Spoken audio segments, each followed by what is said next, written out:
Bueno, y vamos a analizar parte de todas las elecciones que tenemos, las del fin de semana pasado, las que vienen el fin de semana que viene y por supuesto las que están más que nada generalizadas en agosto y en octubre. Para eso y para tener todo el panorama está con nosotros Lucas Romero, que es politólogo y director de Sinopsis Consultores. Gracias por estar aquí con nosotros. No, gracias por la invitación.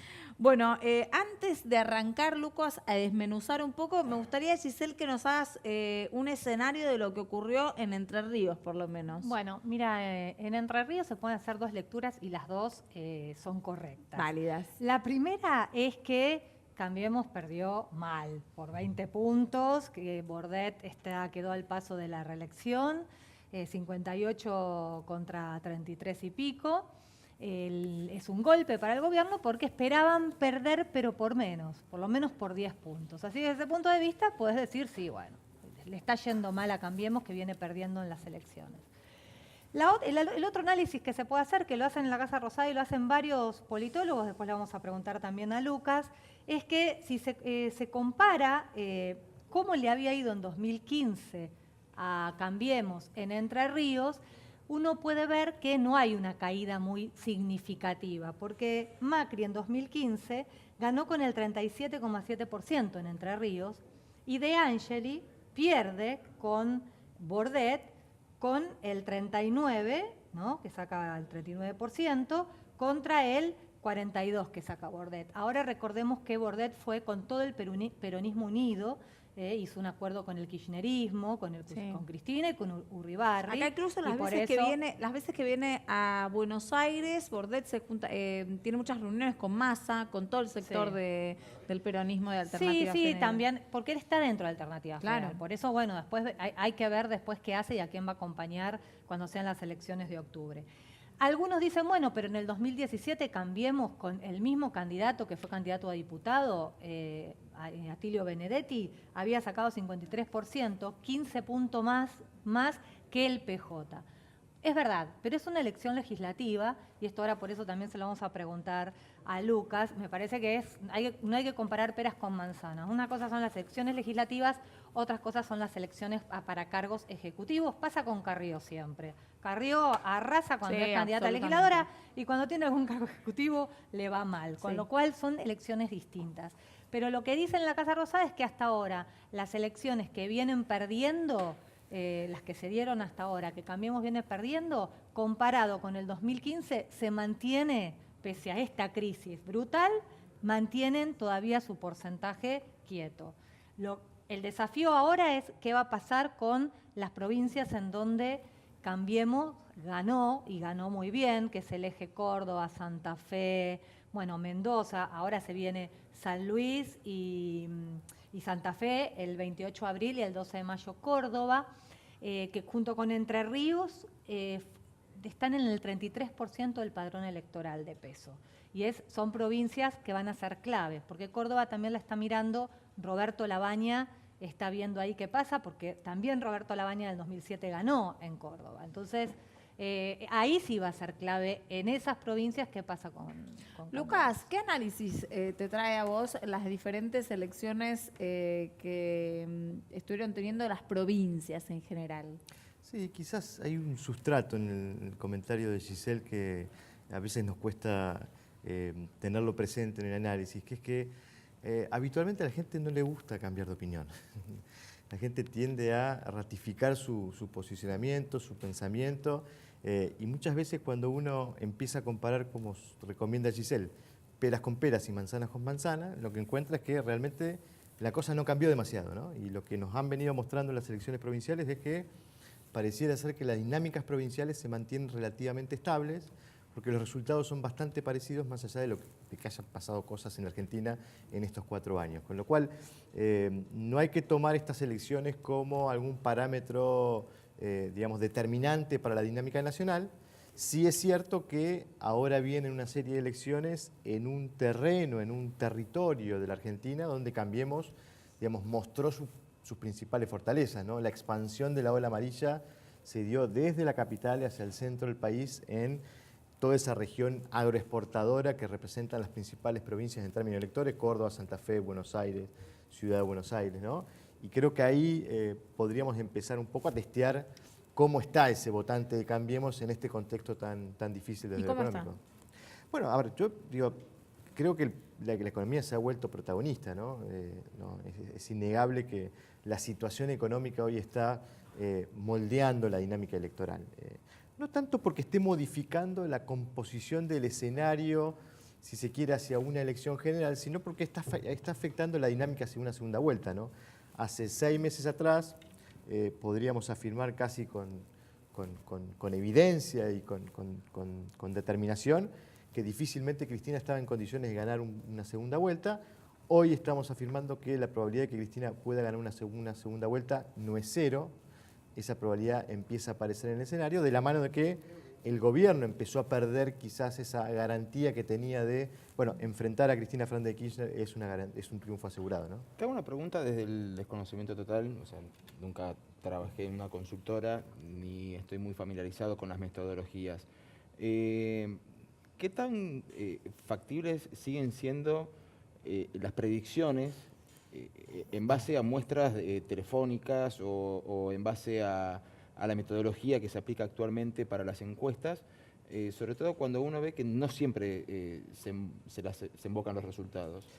Sí, a ver, cuando uno habla de encuestas, no habla de una encuesta, ¿no? Las técnicas o las metodologías utilizadas para hacer relevamientos cuantitativos son múltiples. Digamos, la técnica, la metodología que tiene mejor capacidad predictiva es la más cara de todas, que es hacer encuestas presenciales. ¿Y alguien la puede pagar hoy? Difícilmente. Las encuestas presenciales, sobre todo a escala nacional, solamente las pueden afrontar un Estado, porque los costos son tremendamente elevados, o una gran campaña presidencial que esté en condiciones de financiar una investigación de ese tipo, que es muy costosa, muy difícil, sobre todo cuando se hace a escala nacional. Esa limitación nos lleva a otras tecnologías, a otras metodologías. La aparición de los dispositivos móviles facilita la penetración y el acceso a la gente a la hora de hacer relevamiento.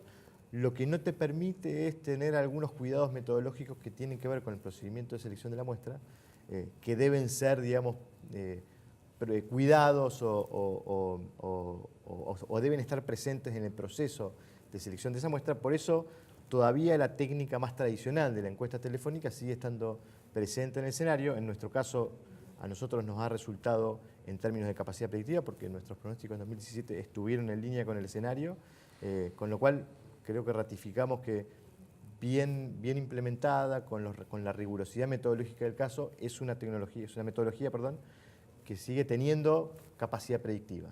Hay que ver quién la utiliza y cómo se utiliza. Y en un área como lo que es el área metropolitana de Buenos Aires, ¿no? Todo el conurbano, que son 11 millones, o sea, 14 menos los 3 millones de la Ciudad de Buenos Aires, 11 millones. ¿Hoy qué dan esas encuestas? ¿En el área metropolitana? Sí. Bueno, fuera de la Ciudad de Buenos Aires, todo lo que es el Gran Buenos Aires es el peor lugar en términos de indicadores para el gobierno, en términos de imagen de gobierno, en términos de expectativas. Es claramente el lugar, si se quiere, donde más impactó la crisis económica. Hay un tejido industrial muy afectado en esa zona. No es precisamente una zona que tenga ventajas, digamos, para aprovechar en esta situación, como lo puede ser el sector agropecuario u otros sectores, digamos, que puedan encontrarle alguna ventaja a esta nueva realidad cambiaria.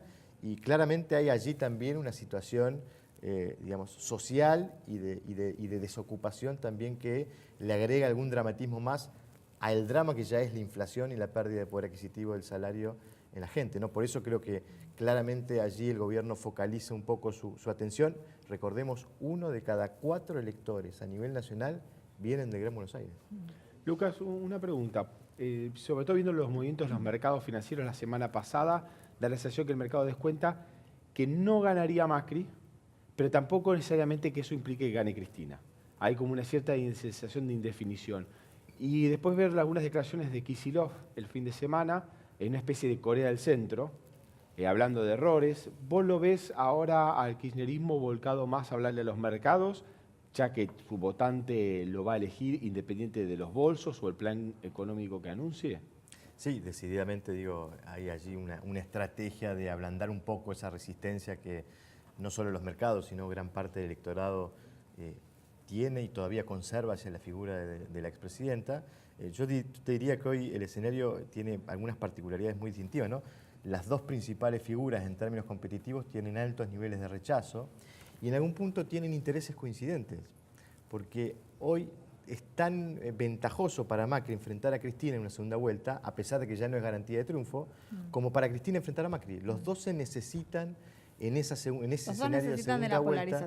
Los dos se necesitan, digamos, tener enfrente uno del otro, porque cualquier cosa que surja de manera competitiva en el centro y que pueda acceder a una segunda vuelta es tan competitivo para ganarle a Macri como para ganarle a Cristina Fernández de Kirchner. Es decir, las estrategias de ambos coinciden en que claramente el escenario más favorable es encontrar al otro en esa segunda vuelta, entonces los dos trabajan para que ese centro no se constituya, con diferentes estrategias, ¿no? En el caso del kirchnerismo, tratando, por ejemplo, de dar a entender que Lavagna forma parte de su espacio, que podría ser ministro, y en el caso del gobierno saliendo públicamente a cuestionar al exministro en cuanto a sus antecedentes y a darle un mensaje claramente a su electorado que Lavagna no está dentro de dar el mismo mensaje. Esos requisitos. Cristina dice está con nosotros y el gobierno dice sí, está con ellos. Pero los dos trabajan sobre ese centro para que ese centro no emerja, porque los dos se necesitan, para los dos es el mejor escenario tener al otro enfrente. ¿Y crees ¿no? que lo van a lograr?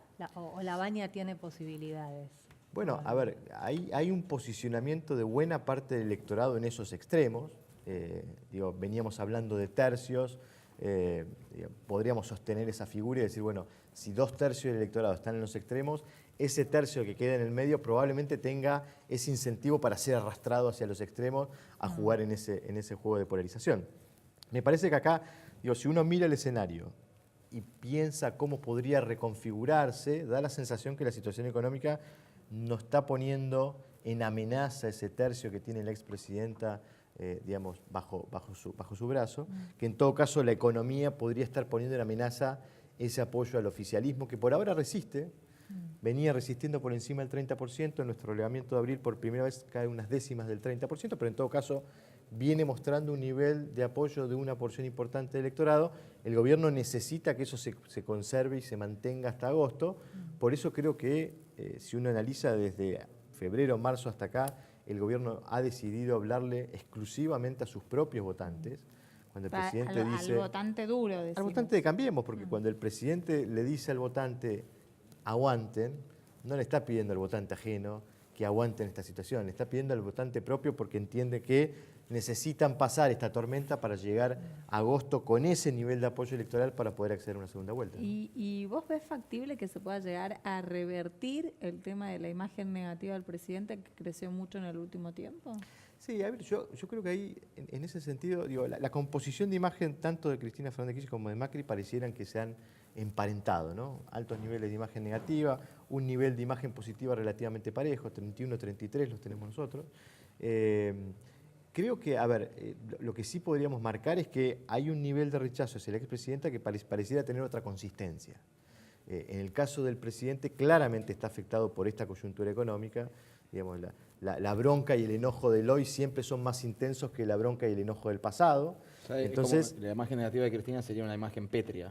Sería un núcleo duro de rechazo que quizás en el caso del expresidente pudiera revertirse o pudiera ablandarse si la situación económica mejora. Yo creo que ahí, ¿qué es lo que necesita el gobierno? No para que la economía le juegue a favor, porque no le va a jugar a favor, pero en todo caso para que no le juegue en contra.